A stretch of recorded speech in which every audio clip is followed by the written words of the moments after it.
Friends, seeing a lot of students in the assembly, we have decided that we will be making it a very applied one, so that you get a strong takeaway when you go back home as to how to, come up with very strong HR managers yourself when you join industry. And for doing that, whatever little bit of our understanding and feedback we can share with you, will be very happy. And at the end of it, of course, there will be a lot of questions. If you don't ask questions, then we'll go to you to make you ask questions, because these are the rare opportunities you are getting of interacting with industry practitioners. Again, I am telling you that you are just a product for me. I come from the industry, you are a product for me. You should be in market ready condition. How you will be in market ready condition, that is up to you. Don't expect that your management institute will teach you everything. There has to be a self-managed learning program. And it is so simple. Nowadays, self-managed learning program is so simple. I remember when I was registering for PhD some 20 years back, my professor had sent me to 17 universities to gather data. Okay? Now when people are doing their PhD under me, they say, listen, we don't have to travel anywhere. I type in Google and I get 10 pages. So as long as Google Baba is there, I don't think you have any problem about a self-managed learning program. And as Bhaskar is very fond of giving example of his son, the other day my son, who is studying MBBS here in KEM, I asked, how many girlfriends you have? So he said, Papa, medical course is so tough, MBBS course is so tough, I don't get time. Okay. I said, do you think God will give you another birth to fall in love and test what love is? You have to package everything in this life itself. Next birth you may be born as kutta, billi, chidiya, you never know. At that time, in fact, if you want to fall in love also, you may not. Right? Because your master will decide. Kutta ka master decide karega, wo kidhar jayega ghumne ke liye. Alright? So, you have to package everything to it. I am bringing that to you. So, friends, I am making it very, very applied oriented, that what are the important things which have impacted HR. Then you will know what will be the strategy. So when I say what are the important things that have impacted HR very strongly, some of the impacts are very positive and some of the other impacts may be sometimes neutral or maybe slightly negative, where HR intervention will be required, and we will discuss about that. See, the most important impact in recent times that HR has received from two things. One is globalization, the other one is localization. Okay. So globalization, all of you know, I need not discuss. But the most important thing of globalization that has hit HR hardest I should say, and because of which HR has become so prominent and so famous, that is in the area of incisive competition. You know why globalization came. What are the problems before globalization? You know that we are struggling with, somebody was talking about the rate of growth in the first nation. I was in reserve in those days. We tried to see a golden day when our growth rate will exceed 3%. And we waited for 55 years. It never went beyond 3.3%. And that was very contemptuously branded by Pune-based economist Professor Mahavanovic as Hindu rate of growth. We struggled with 3.3 for nearly 50 years. And a stage came when we had to go for globalization. Don't think at all that our economists were so sharp and brilliant that they blew the whistle as a result of which we went for globalization. It is not so.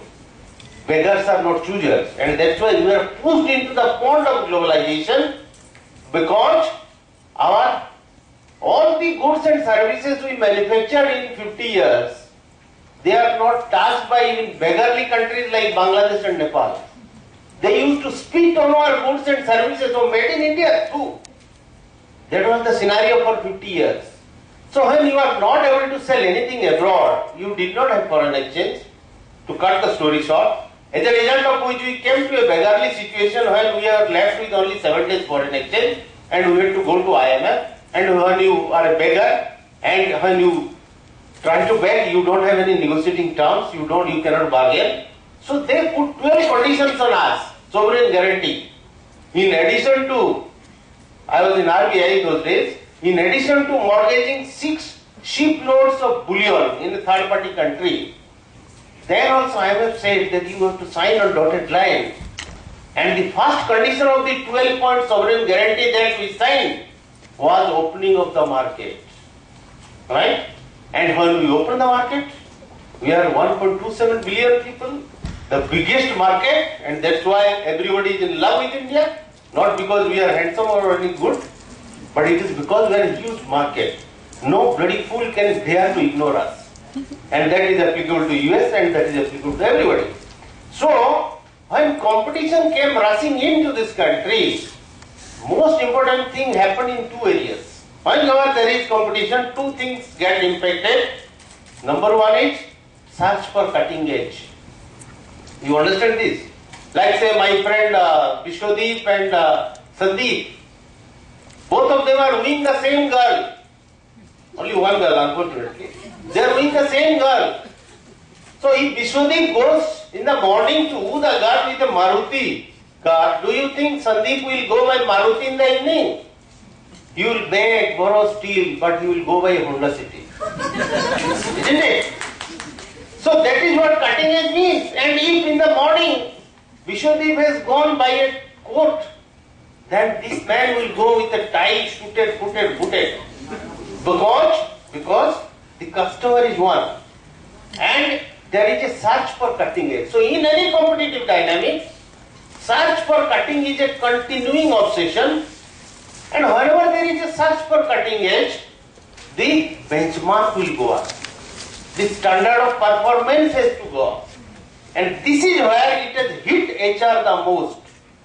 That performance. Because this is the only panacea with which you can beat the market, you can beat your competitors. Now when you talk of performance, then what is it? First, you should be able to quantify performance and you should be able to measure performance.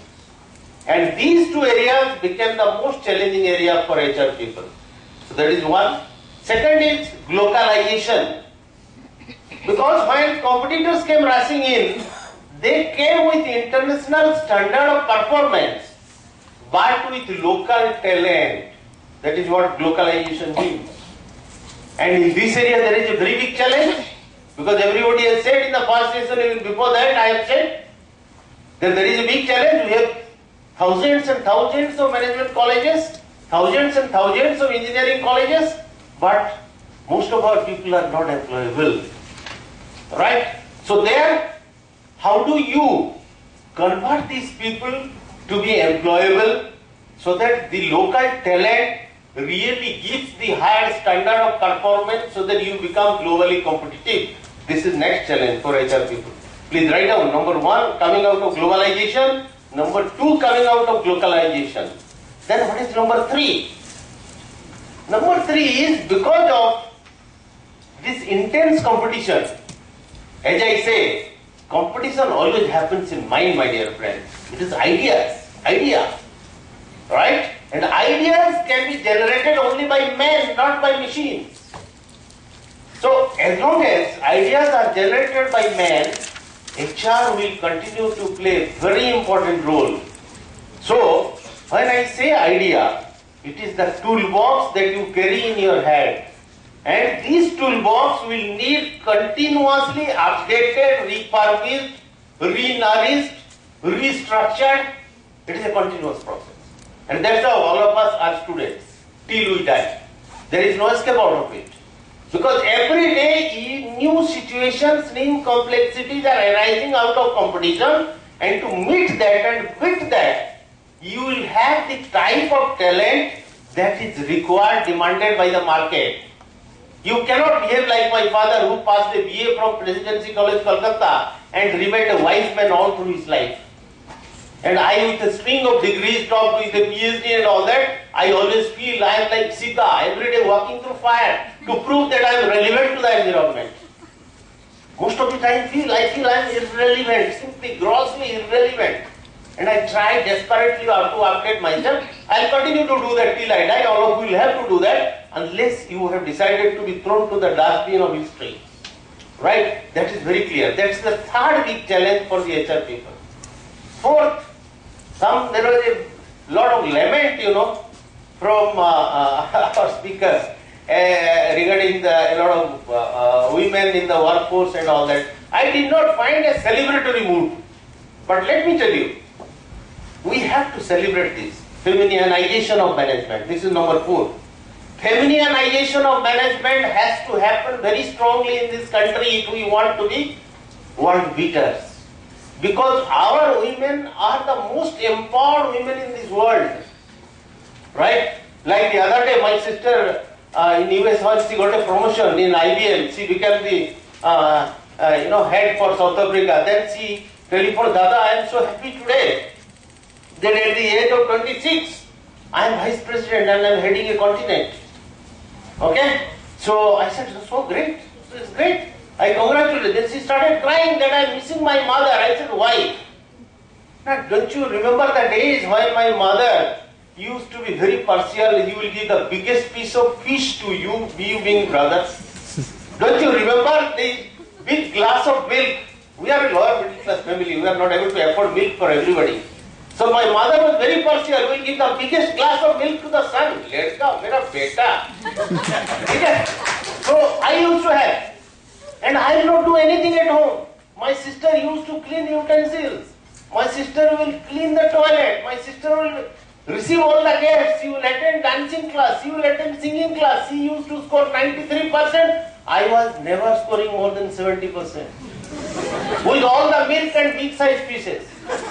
Right? So that is what she said. That my mother has taught me how to be multifunctional. Multifunctional. With continuous pressure on the bottom line, you cannot have specialists all the time. Like the other day I was taking interview of a chartered accountant and he was trying to impress me all the time. Sir, I am such a great chartered accountant. You see, I have done this, done this, done this. My only question was, what else can you do, sir? Okay, what else can you do? When there is a strong pressure on my bottom line, I will have to look for people who will be multifunctional and do as many things as expertly as possible. So I am not impressed if you are good only as a chartered accountant. And he was rejected. So that is what. So that is 4. Then of course, most important thing that has happened is, a lot of young people. A lot of young people in the workforce.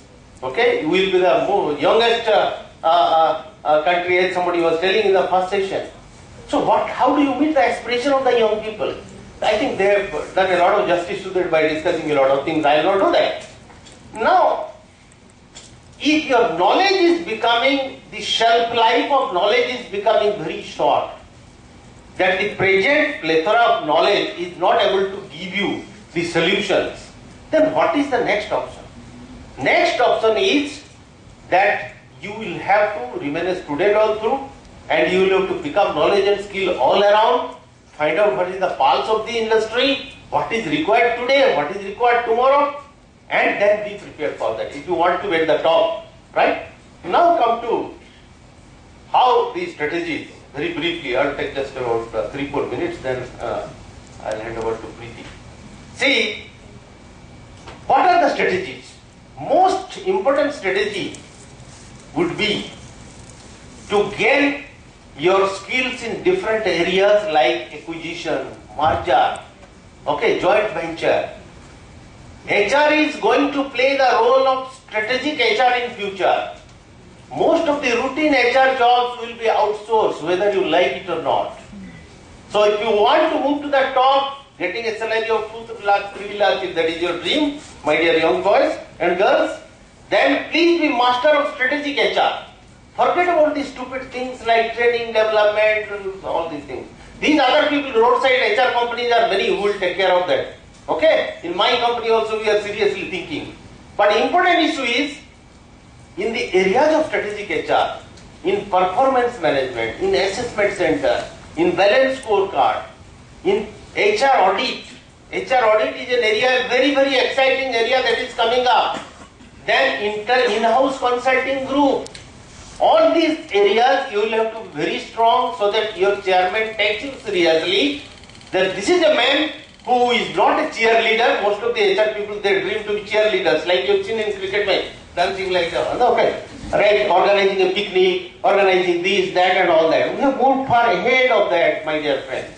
Please talk of business, business and business. See to it that you contribute to business if you want to be taken seriously by your chairman and managing director. If you do not want that, then you can dance like cheerleader for all times to come, ending up your career in a roadside HR company, drawing a very pittance salary. If you want to be in the mainstream company moving up, then you must try to gain these skills. Be analytical. Each and every HR initiative can be justified by action. And that is what you will have to do. How it contributes. How do you contribute to the bottom line? Unfortunately, many of the HR students, if I ask, why you have opted for HR? No, because sir, I was not very good in mathematics and arithmetic. But let me tell you that now without that you cannot survive in HR. The analytical skill plays such a great role because you will have to, suppose you have to calculate, your MD tells tomorrow, what is the return on hire? Like Jyoti, Preeti, I'm so sorry. Yeah. So Preeti has been taken as marketing head with a CTC of 1 crore. Now the board of directors will call you HR as HR head. Preeti has been taken at 1 crore. Is she contributing that much to the company? Can you prepare a workout and come back to me in 1 hour? Sir, that has not been taught to me in management school. How do I do that? How do I calculate return on hire? I can calculate return on investment, but I cannot calculate on hire because I have not been taught. That is not going to be accepted by anybody in future. How do you fix KRAs? How do you link it to, link it to the variable salary? All these are the issues, are strategic issues, and you should be master in all these. And believe me, friend, it is very much possible that you can master all this. And in case at any time you feel you are having some difficulty, you can have my email ID, you can approach us, and we are prepared to help you. But never come with an excuse, I don't know because I was not taught. You will not be taught many things, but you have to be mastered in so many things in life. Okay? So now I'll hand over to Preeti to share her thoughts. Thank you, sir.